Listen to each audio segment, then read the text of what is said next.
Welcome to our podcast. This is Friends on Fire. I'm Mike. I'm a lifelong devotee of financial independence. I even wrote a book about it. And I'm Maggie, a newer convert, but just as passionate, especially on the intersection of minimalism and financial independence. We're one and the same. We are two like-minded friends who believe that talking about money with your friends and family opens the door to financial well-being. The Friends on Fire podcast is about dispelling myths, building financial acumen, and sharing your financial independence journey with the people you care about. This is Friends on Fire. Hey, Maggie. Hey, Mike. Hey, Greg. Hey, Mike. Hey, Greg. Hey, Maggie. So I've been thinking about this. You know, you Greg, you were on the show for, I feel like the fifth time in just a matter of months. And we've been talking a lot about Maggie and her feelings and her experience leaving work. I feel like I'm slowly being exited from this show. Are my fears unfounded, Greg? I think so. I think you're always going to be like the good, the sounding board. You know, you bring the real facts, while Maggie brings the feelings and the facts. Perspective, and and then you bring home the hard hitting truth sometimes. How do you even know what we bring home? You don't listen to the podcast. So I've heard. Also, Mike, when you went to the bathroom earlier while we were setting up, based on our 30 seconds of trying to sit right next to each other and record a podcast, I don't think we could do a podcast together. Mm-hmm. So I was going to say, just jokingly, I'm just kidding, baby. I love you. I was just saying that, your job is safe, Mike. All right, great. Thank you. And by job, I mean your unpaid co-hosting. Yeah, podcast. My unpaid internship at this podcast. Yes. Well, today's episode, we're going to be doing a 1-month check-in with you two of your retirement. We did a last week of work feelings recap, Maggie, which was, I thought, a fun episode, despite it being all about your feelings. And so this week I'm excited to have Greg on and yeah. You know what? 1, 2, 3, 4, 5. It's been 5.5 weeks, actually. It's been even longer. That's exciting. Tomorrow will be exactly 6 weeks. Yeah. Yeah. I was just saying, does it feel like it's been a month? It's actually been, almost 6 weeks. And so this could end up being a great episode or a terrible episode because I just got back from vacation. I don't know if you wrote any show notes or outlined any questions. I have some show notes / context to share. Yes. Oh, good. A few thoughts. Yeah. Oh, so I don't even get to serve as the interviewer for this episode? You can still interview. I just wanted to we've both been jotting down some of our thoughts and observations, not even for this podcast, just in general to almost, journal's a strong word because neither one of us are journalers, but we've been jotting down notes of just, things we notice and observe. So should we start with my observations? Yeah. All right. Greg, I don't have any observations about you because we haven't really talked in the past month. But Maggie, I still interact with you all the time. And it seems like you have not slowed down too much. When we last time we were on, Greg, you had some very, I thought, nice things to say. Your wish for Maggie was that she could slow down and find a little peace and don't stretch herself too thin and try to please everyone all the time. Maggie, do you feel like you've been doing that over the past 5 weeks? It's funny. Before I answer that question, I think it would be fun to hear Greg's answer. Ooh, good. Yes. Because I do. I'm glad you asked that, actually, because it was one of my notes to myself. But Greg, you go ahead.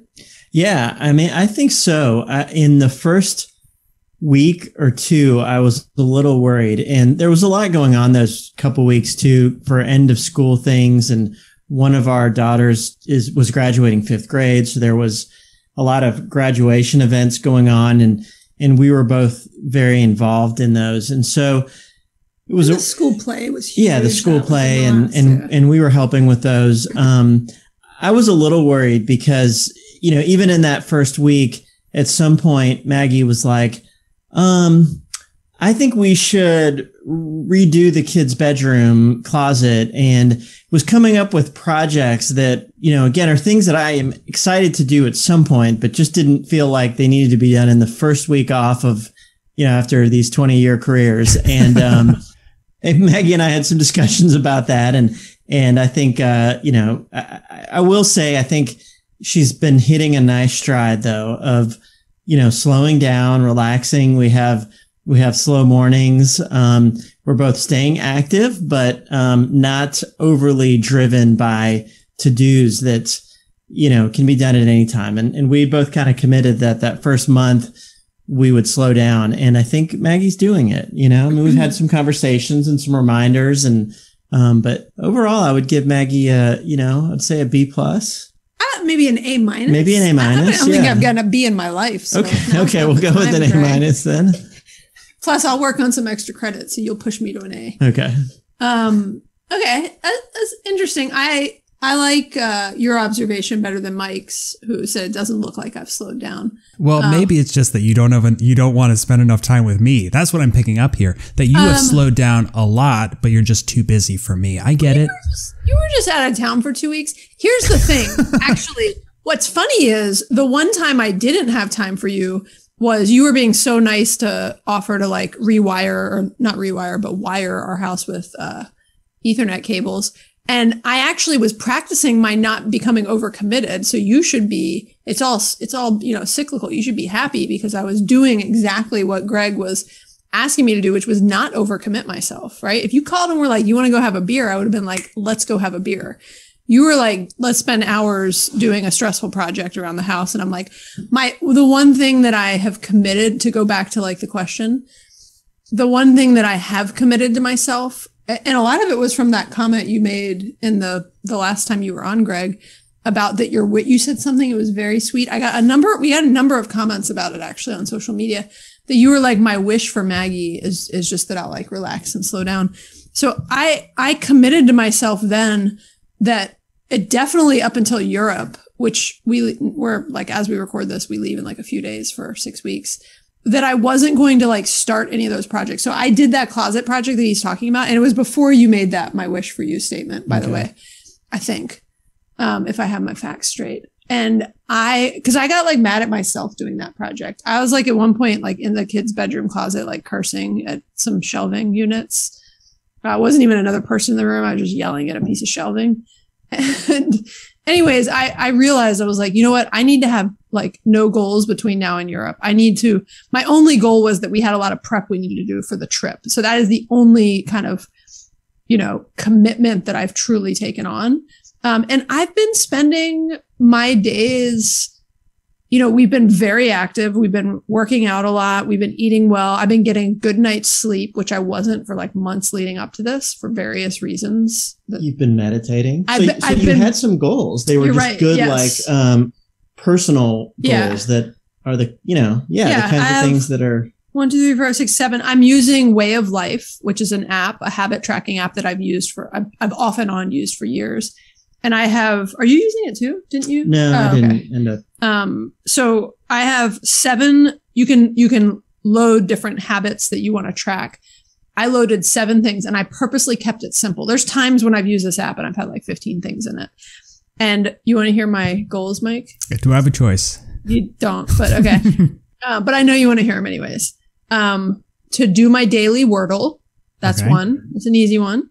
I'm on a 40-day streak on that one.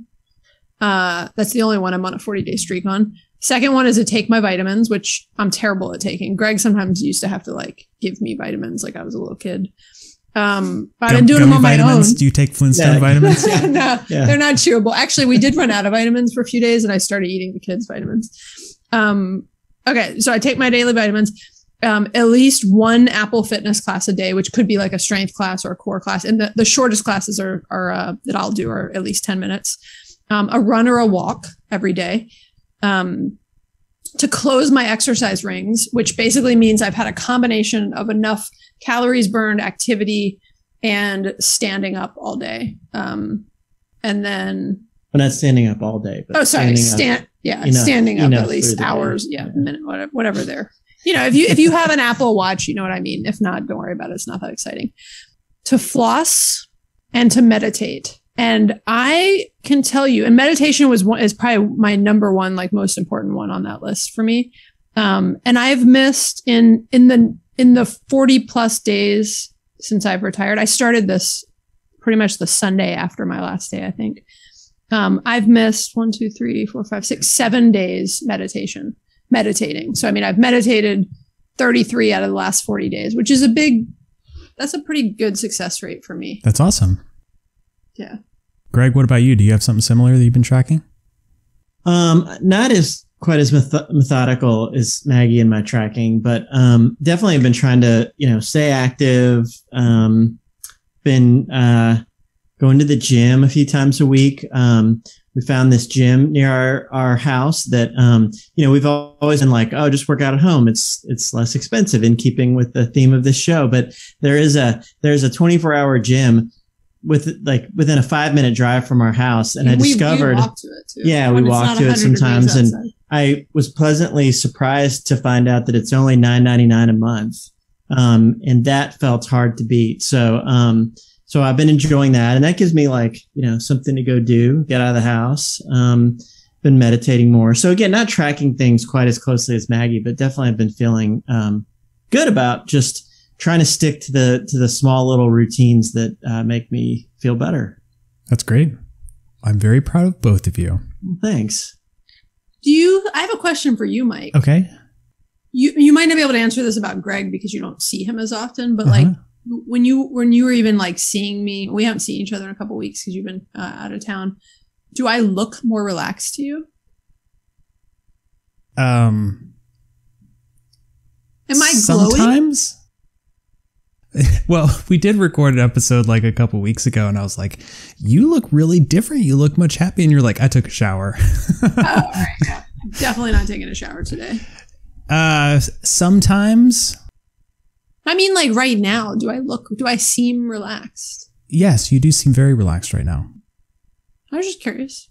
It was interesting. On a related note, we were at a swim meet 2 nights ago, and it was 93 degrees at 7 p.m. It was insanely hot.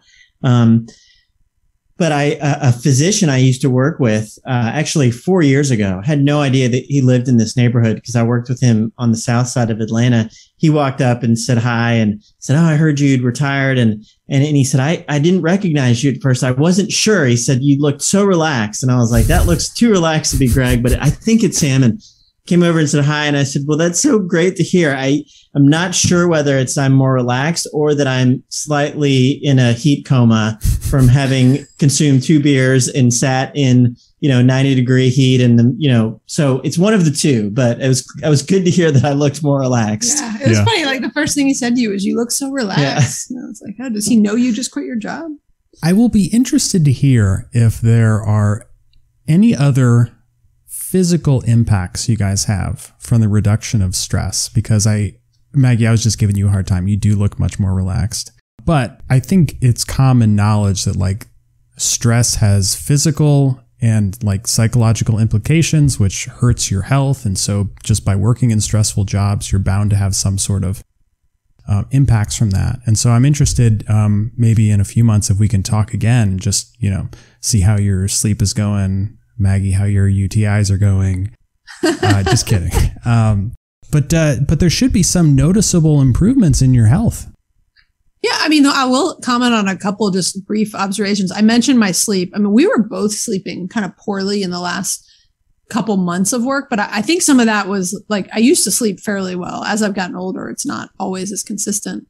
But it was really bad for the couple months leading up to leaving. And I chalked it up to just stress induced. This is a huge life transition. And we were both stressed for different reasons and on similar reasons, but just on different levels. But I just wasn't sleeping well. And it wasn't magical right after, because it was still the first couple weeks of retirement, the kids were still in school, and that I didn't start sleeping well right away. But the last few weeks, I've been sleeping really well again and long enough, which is super important to me. And so that's, definitely has a huge impact on my health. We're way more active and just, I'm enjoying working out when I don't have to jam it in between the only 40 minutes I have free between 5 other things. Mm-hmm. Right. And it's everything's just a little bit more leisurely, and there's more margin in our days. And, that to me is one of the things that I really wanted and that I have already observed there's a lot of other things I want, and I know it's going to take time to get to them, but just the like immediate more margin is I'm feeling it. I think we both, Greg, talked about that. We're both feeling it. Like the other day, we just like got on our bikes and we went to the pool. It's been like 98 degrees every day this week in Atlanta. And we were like, let's just go to the pool, like hop in the pool for 10, 20 minutes and then ride our bikes home. And it was like so nice. And we were talking to someone we had never met before at the pool, and she was really nice. And I have a lot more like patience to engage in discussion with people and to meet, like talk to my neighbors and people I don't know, and just things that I was always so rushed and busied and hurried through everything in life before. And I don't feel that way right now, which is a lovely feeling. Mm-hmm. Yeah, I would agree. I mean, I think just the margin is wonderful, and just the feeling of not always having to be somewhere or feeling like I'm doing this, but should I be doing this? And it's just great. It just really feels nice to not be worried about all of the things you have to do. And I think, like Maggie said, the ability to be present too. I do feel like when I'm interacting with people or doing something, I'm just kind of there. You know, I'm not thinking about like, oh, what about this email that I haven't answered yet, or some stressful thing. It's just really nice. It really is. It's hard. It's subtle, and it's taken a little time to sort of recognize that. I think, you know, the first weekend it felt dramatic, and then it was a weird sort of period where it just felt this weird kind of transition, a little uncomfortable, and it felt a little like I should be more productive and I'm not productive, and what should I be doing? And Maggie posted on the Friends on Fire social recently some clip from an article where the woman said she felt untethered, and I think that was a great term. The quote was, "At first, without the meetings, she felt untethered." It was just like talking about the lack of structure. Yeah, and I think so. I think we both felt that in some way, but I think as we started to get more used to not having as much to do, it just feels really nice. So it's interesting that you use the term untethered, because I think a lot of people would use that to describe a negative feeling. So like untethered from reality or untethered from meaning. But it doesn't sound like either of you have had any instances where that would be the case. Well, I think to contradict that a little bit, and I think that was the context of this article, was that at first it does feel untethered in an uncomfortable way. You know, you feel a little bit adrift and a little bit because you lost the structure that work provided.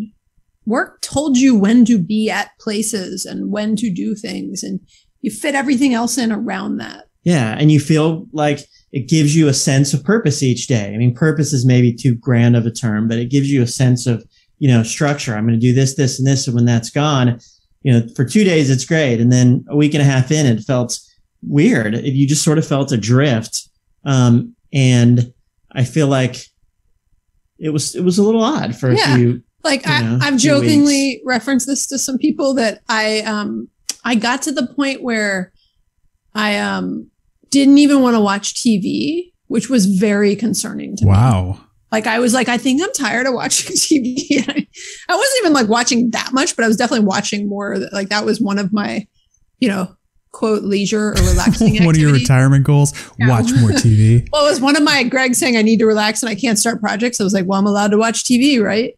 And so, yeah, that was, So yeah, I use the TV as just kind of a half joking example, but don't worry. I pushed past that feeling of becoming, you know, less enamored by television.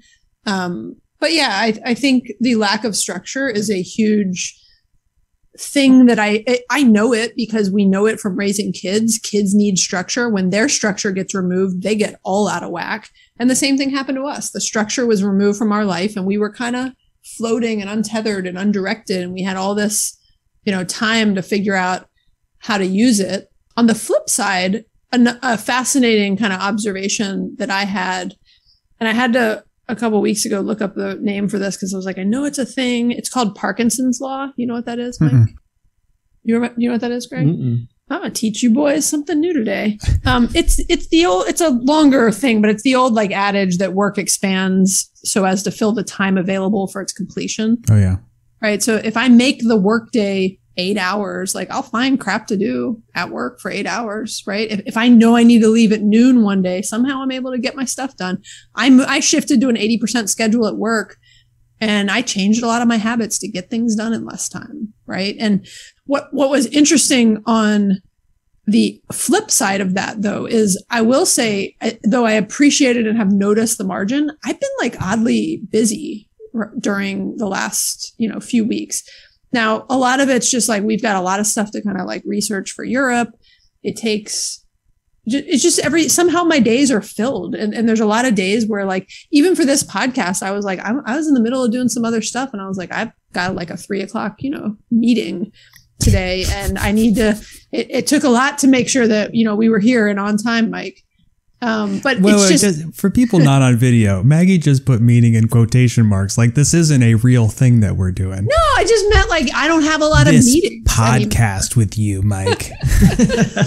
But it's hard. It's like funny when I wake up and I'm like, the one scheduled thing I have today was this podcast. And so and you would think I woke up at, 9:30, well slept. And our kids aren't here today. I woke up at 9:30 and I, was like, oh, I got a lot of stuff to do to make it to this 3:00. But it's just interesting because it's tied to the kind of like lack of structure and feeling untethered. I'm enjoying the margin, but then all of a sudden I have something I have to be at. Like I had to show a property yesterday at 11 and it was like, I was like rushing to do it in between just things I wanted to do, not like other meetings. So now I'm just, battling these things within my leisure time, having to fit in something that's like a responsibility at a certain time. All of a sudden feels difficult when I only have one meeting. I used to fit in 10 meetings a day and go show a property at night and do, all this other stuff. So I just think the Parkinson's law thing is fascinating because work does expand to fill the amount of time available for you. And I have way less to do all of a sudden. Like all of a sudden I'm like, how did I have a full-time job and do all of this? Yeah, I agree. There's things where I check off 3 personal things in a day and I'm like, whoa. That was a busy day. Yeah. Time for a beer. I mean, I didn't do 8 hours of work and I only got 3 things done, but it still feels like, an accomplishment. So it's definitely, I completely recognize what you're And I'm not, I'm still figuring out how it's the same concept of like when if you didn't have kids and then you have kids, you're like, what did I used to do with my time before? And I remember like when I was getting my MBA while working, I was so busy. And then when I was done with that, it wasn't like I all of a sudden was like, ooh, all this free time, right? And that is the spirit of what Parkinson's law is about, right? It doesn't matter how many hours we're given to do something. The work will expand. And in our case, the work of just the things my little checklist of, working out and just having a leisurely day, like it's going to expand into the whole day somehow. Mm-hmm. So let's pivot a little bit. And I'm interested, is there anything any interactions from former colleagues or any like emergencies that came to you after you left or any kind of sadness or regret about leaving work itself? That is a great question. I will tell you, I feel almost bad saying this.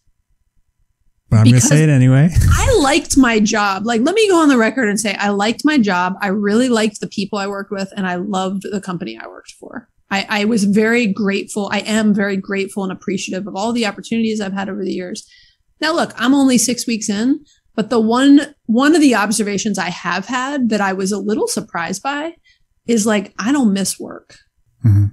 I miss the people. We ran into one of my coworkers at an Indigo Girls concert last week, and I was like so excited to see her and I know her husband, and we like actually got to hang out with them that night, and it was really fun. I miss the people, and it was great to see her there. I don't necessarily want to go like work on a project with her. I mean, I'm just saying if I needed to work on a project, she'd be a lovely person to work on a project with. I'm just saying, I don't really miss the work. I was concerned that so much of my identity was caught up in that job because I had been there for 15 years. And look, this is early, so this could evolve over time, but I was really afraid that I'd regret this and be like, well, I just walked away from, and I don't miss the work. Mm-hmm.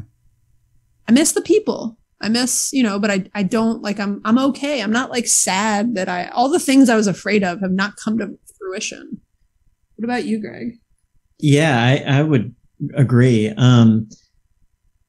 Again, much like Maggie, I mean, I enjoyed my job for the most part. I mean, I didn't enjoy the stress, many things, but as far as the core job itself, I liked it and I liked the people I work with, and I don't miss it. And not to say I won't at some point, but definitely have not missed it. I have really just enjoyed the space, the margin, not being stressed out.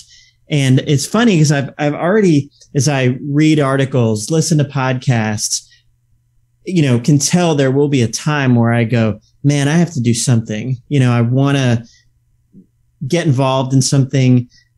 So I can already feel that there will be a point where I want to be engaged in something and do something work-wise, but I don't think it'll be what I was doing at all. So yeah, I've certainly not missed it and missed the people, but it's weird. I occasionally have dreams about work. That's probably been my most visceral reaction, is that I will sometimes wake up realizing that I had a dream about work and something stressful happening at work. Or the other day I had a dream that I wanted to go back to work. And was it a nightmare? No, it was just, I don't know. I mean, I guess in the sense that I was trying to go back and I was supposed to meet with 2 people that were going to give me a project. And I just how dreams are really weird. I got lost or something and I couldn't find them. And, then you were naked. Yeah, no, I wasn't naked, but it was weird. But in my waking life, no, I've not missed it. You never even told me about those dreams, Greg. The things I learn about you on this podcast. Mike's able to get all this out of you. Yeah. Your hopes, your dreams. I just like to, hold back a few things. I want your audience to feel like they're special. They're getting one of a kind content. Exactly. Yeah. What else do you have to tell me, Greg? So, Maggie, you mentioned that you don't miss it. And I think it's important to note, and I don't say this to hurt your feelings, but your name has not come up in the past 5 weeks since you left. And, but I say that because I think it's important that you don't miss it. The company, I'm saying this in air quotes, does not miss you because you were just one piece of many pieces. Clarify what you're saying, okay? Just for my own emotions, because I agree with you. And actually, I'll double click on what you're saying and say some of it for you, so you don't sound like you're being a jerk. So no, you're right. The company, there are people there that miss me because I talk to them and they do miss me. But I will not. That company will go on and it will be perfectly fine without me. Yeah. Right. And they will move on. People leave every day. I'm another person that has left and somebody will pick up. Things will just stop. Some things will just stop getting done. Other things that are important will get picked up by someone else. And you're totally right. And I've noticed that over the years when people have left where I've been like, what are we going to do without this person? And I'm like, the world moves on. The world keeps spinning. And the other thing I have also noticed on that same point, Mike, is when you were kind of asking, if in that first question you were asking, if people reached out to me with all these urgent needs, no, nobody's reached out to me for anything. I got a couple logistics questions from somebody. And they're like, take me 4 seconds to answer. And nobody has reached out. And even when I was still kind of burning some vacation and time off at the end. And so I was still finishing some transition stuff and sending out a few emails. Nobody, no one's even replied to those, right? I was kind of finishing some file transition and stuff. And it's it's fine, but it's it reminds me everything will move on. And actually things move on way more quickly than you realize too. Yeah. The only thing I've noticed is that the company credit card expenses have just dropped off a cliff. And I'm not sure if they're connected, but kidding. It's funny. I spend very little. I was a very frugal. I know, you were pretty good. But this is a good reminder that for people who are struggling with the thought of what would they do without a job, that you'll be okay. And the company will also be okay, and everybody's replaceable. Nobody is that important. For the people who have a close personal connection to you, you will stay in touch and you'll still be friends. But as a worker, I again, not to hurt your feelings. As a worker, you really don't matter that much. You know, as a person, you've impacted a lot of lives, Maggie and Greg. I'm sure it's the same for you in your company. You are very special people to those who you've worked with over the years. But as a piece of the machine, everyone has already moved on. Would you both agree with that? Yeah, I would 100% agree. And another point that's semi-related to this, Mike, and just kind of interesting. Greg's been hearing me talk about this for the last 24 hours. I've been listening to Rich and Regular's book, Cashing Out, which I think actually just came out. What's today? Just came out 2 days ago, but I got it on Audible, and it's not in Libby yet. And also I want to support them. And so I got it on Audible because they're both reading it. So it's Julian and Kirsten Saunders, and they used to work at our company. And so it's a great book. It is one of those, it's an interesting time for me to be listening to it, because half of it I'm listening to and I'm like, oh, this would have been a cool book for me to listen to 10 years ago, you know, and I did read their blog almost, you know, not quite 10 years ago was when they started it. But, and I think about like when I met you and how it supercharged a lot of things with my goals and just our push forward on this trajectory. But their book is one of those things where I'm like, I wish I read that book when I was 20, right? And I mean, I wish I read your book when I was 20, Mike. What's so fascinating about their book that's a little bit different about your book, Mike? Your book is like a core, how would you describe your book? Let me. A tactical guide to financial independence. Yeah, that's a great way to say it. That's why I asked you to say it. I would have spent 20 minutes talking about trying to describe it. It's a great book. We'll put a link in the show notes. I think actually the link is in all of our show notes. But what Cashing Out is that is very different is it's a story, and there's a lot of advice and things around rules and rituals mixed into it, and tactical advice like is in your book, Mike. But it's a story, and it's a story I can relate to because it's a story about leaving corporate America and, quote, cashing out. And it's just been like really fascinating and cathartic to listen to it. I've been sort of like, I'll play, Greg's like, it's in Audible so he can listen to it next, but I keep playing snippets for him. So he's kind of missing half the context, but I love the book. It's a great book. I'd highly recommend it, but they were just, I'm almost done with it. I got about an hour left. They were just talking about the sense of attachment to their careers, right? And having to kind of let that go. And at one point they actually were talking about, they made like a conscious decision to kind of like put aside all their swag it's like their company logo was on everything they owned. It was on their beach towels, their t-shirts. They were like, it's on our son's clothing. Like, and I was like, oh, that's such an interesting point. They were at the point in their life where they were trying to start a business in like the next phase of they were cashing out of corporate America. They were not fully retiring. So I'm less, that concerned about trying to, think about a new company like Friends on Fire, though I do wear my Friends on Fire shirt a lot more. But it was just interesting just hearing them talk about the sense of attachment to their careers and all these other concepts around the idea of having the courage to take this step and to leave and kind of like what's on the other side. And the journey of learning more around financial literacy. It's a really good book, and it's a fascinating time for me to be listening to it. In some ways, I'm like, oh, this is the book I should have listened to 5 years ago. But it's also like very fascinating at this point in our journey. Mm-hmm.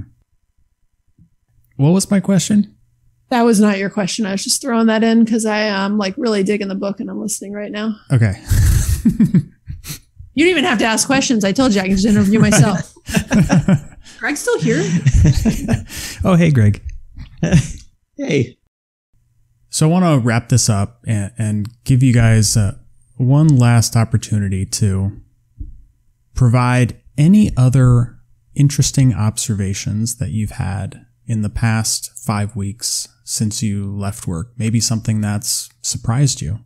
Well, I think one observation I had is that, as we kind of mentioned, the first couple of weeks were a little tough and we felt untethered, and some of it was just an adjustment. But I realized myself too that I was feeling a lot of angst and a lot of just more anxiety than I thought I would. And I kind of thought, well, man, soon once I wasn't working, I would be stress free, and realized that some of it was stress that I was either putting on myself or picking up due to what was happening in the news and in the world. And, as we all know, it's a very tense time right now. I mean, everything in the Ukraine and the market's down. And I decided, and really I listened to a podcast with a guy named Peter Diamandis, who's got a lot of interesting content. But one thing he talks about is taking a 30-day break from the news.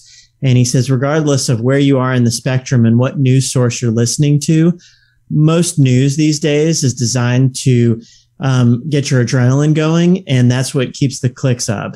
And they're putting stuff out there in a way that's not just to inform you, but it's to hook you. It's to get you feeling all of these intense feelings. And it really struck a chord with me. So it's probably been over 3 weeks now. I stopped really reading the news, watching the news. I stopped social media too. And not so much the kind of social media content. I mean, I stopped it altogether, but my reason was because even when I went to just look at someone's vacation pictures, I was inevitably came across an article or a reference to an article or someone's thoughts on some political issue, which got me all fired up. So I say this not to say it's good to be ignorant of what's going on in the world. I know it's important to understand and to engage in the things we can change, but there are many things we can't. And they talk about sphere of influence. And so I think, on a day-to-day basis, there's very little that we can do to influence change in Ukraine or even politics. I mean, we can vote. We can vote based on our values. We can get involved, but every day to read that news and read it in a way that is designed to get you fired up and get you, that takes a toll on your body. Your body reacts to it. And I've noticed that my stress has gone way, way down. And obviously don't plan to not be in the know of what's going on in the world for the rest of my life. But I've sort of switched back to reading like a daily review, like CNN has one, The Skim does one, where you just get, a quick recap of the events, but they are really much more factual than laden with someone's opinion and someone's trying to fire you up and elicit an emotional and visceral response from you. And so I just share that because it's helped me a lot, but I think it's something that I think could be shared by everyone. And I just found it interesting and I am seeing the benefits from it already. So wanted to kind of share that. Well, based on what's happening with the stock market, I would suggest that you continue staying away from all news altogether. That's okay. I update him like every 10 minutes on what the price of VUG is. So he doesn't need to read the news for that. Yeah, we're just having faith on that one. Yeah. We got enough cash to get us through, hopefully, as long as it's not a 10-year slump. So, but even then, if someday we have to go back and do some work, I mean, that's okay. I think we'll have gained so much out of this time off that either way, I will not regret what we are doing. It's funny that you say that, Greg, because your comment just reminded me. I used to kind of get annoyed when you would say like things about like, well, I might go back to work. You would say that about yourself. And I was always like, stop saying that. Like, we're good. We're going to be totally fine. You don't ever need to go back to work again. But the other day, now you're like, Greg, get that resume ready. We're going back to work. No, it's more that like, for some reason that bothered me because it bothered me, like stressed me out. Like I was just like, no, but I don't want to, I was so kind of in a stressful point of my life that I was like, no, we're not going back to this ever again, Greg. But the other day, I don't know if you remember, I happen to remember I was filling up my water I was filling up my cup with water at the fridge. And that's where the thought came to me. It's weird that I can't remember all sorts of crap, but I remember stuff like that. And Mike is looking at me like, I don't need all this. So I had this sort of very calm and peaceful realization of like not worrying about what the future held and just appreciating the moment we're in right now. And I think I said to Greg, I was like, you know what? Even if this is like a sabbatical for a year or two, like, this is an amazing experience. Like I was just like, I'm loving this. I'm loving the slowness of our days. I'm loving the margin we have. I'm loving like the interactions we're having with each other. And I was, when you're in the heat, when you're like in a boiling pot, you just want to get out of that pot. right? But as soon as you get out of it, you're like, oh, like lots of things could happen in my life. I could go in this direction. I could do, who knows? Like, I don't need to predict the future, right? We have financial freedom, which is an amazing feeling. But also, you're right. If like when people are talking about what's going on with the market, does that stress me out? I'm like, not really. I'm buying a lot of stock on sale and I'm not worried about it. Because if something crazy and catastrophic that has never happened before in the history of the stock market, which is some crazy, long-term something, we could always go back and do something. And I'm not as like, I don't have as much heartburn about that feeling as I did when you would see, like over the past few months when he's like explaining to people, we get a lot of questions. And I used to always like, I don't even know if I ever said it to you, but I used to always be like, oh, like, don't say that, like, you might go back to work someday. Cause like, I just, in that feeling that like created a level of heartburn in me that I thought like, don't say that. That can't be true. Right. But now but I had that moment where I was like, oh, just the idea of taking a couple years off, that alone would be a gift, right? And we have the flexibility to take forever off, but we might not want to, right? And I'm not even trying to think about that. I'm just trying to be in the present and enjoy what we're experiencing right now. And something that another final observation, and then I'll stop, Mike, is, and this is like sort of a compliment to myself, but to you also, Greg. One of the things that I was noticing the other day, and I think you were noticing too, is like, I've been complimenting Greg a lot. Greg is amazing in many ways and facets of life. And when I'm busy and I have my head down and I'm doing stuff, I don't always, not just Greg, but anybody, right? I don't always stop to take the time to say like, do you know how much I appreciate you? And like little things that he'll do. And we were walking back from Walgreens the other day. We were on a long walk and I had to pick up something, and it was actually for my UTI. And I had to pick up something, and we're walking back, and he's like, I was like trying to do something, and he's holding the bag, and then I was like, oh, I'll hold that. It was like my stuff. And he's like, no, it's fine. I got it. And I was like, you just like always hold things for me and you don't complain. And like, I've been complimenting him a lot. And I was just like, I wasn't even trying to compliment myself for that. I was more making the observation of, I'm just more present and aware of what's happening around me. And it's an amazing feeling. And I'm only on the cusp of that journey, right? Like we still got a lot going on. We're trying to like leave town for a long time in a few days, and I'm feeling, some stress from that. But it's just, everything is different. Yeah. I think in the last 2 weeks, I've noticed it more and more for you, that you're slowing down and more present and less stressed. And so I think, it's fun to see that starting to like become more pervasive. And I think, it's going to be great to see it just, as time goes on. And it's funny. I have like high goals and expectations for myself. And it's funny when you say the last couple of weeks, because if we really play out the timeline of the last 6 weeks of our, retirement, the first 2 weeks, the kids were at their last 2 weeks of school. It was really crazy. And then I got COVID, which by the way, I don't think we talked about, but what was crazy about that is I was joking to Greg. I was like, well, you said you wanted me to relax. I got hit hard. And I was like, for a few days, I like didn't do anything because I think that might've been when I hit the end of television. It was like, I might be tired of television. Cause I just felt terrible. I was like, there's nothing left to watch. I'm not even enjoying this anymore. But it's just funny that like the journey that it's even been on over the past, 6 weeks, and finally in the past couple weeks starting to feel all the things I was hoping and dreaming for. And again, we're just on the cusp of it. So I'm very optimistic for the future. Well, you both look and sound great. Very happy for you. And I look forward to seeing you in just a little bit in Austria, where we record a special episode. Yeah. That's exciting. I keep forgetting that's happening. I mean, I'm remembering our trip. I keep forgetting that like we're meeting y'all in the middle of the trip. I haven't forgotten. I Venmo'd you that request. Still waiting on the money. I gotta pay for it. I thought it was going to be my retirement gift. That You're like, don't you worry about it. Definitely not. Well, thank you, Greg, for coming on the show. It's always great to hear your insight and some additional perspective on Maggie's experience. Maggie, thanks for sharing your feelings again today.